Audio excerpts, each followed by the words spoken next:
అలర చంచలమైన ఆత్మనందుండ నీ అలవాటు చేసే నీ ఉయ్యాల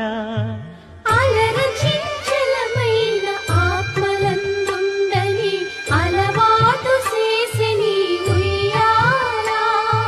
పలుమారు ఉచ్ఛ్వాస పవనమందుండ నీ భావంబు తెలిపే నీ ఉయ్యాల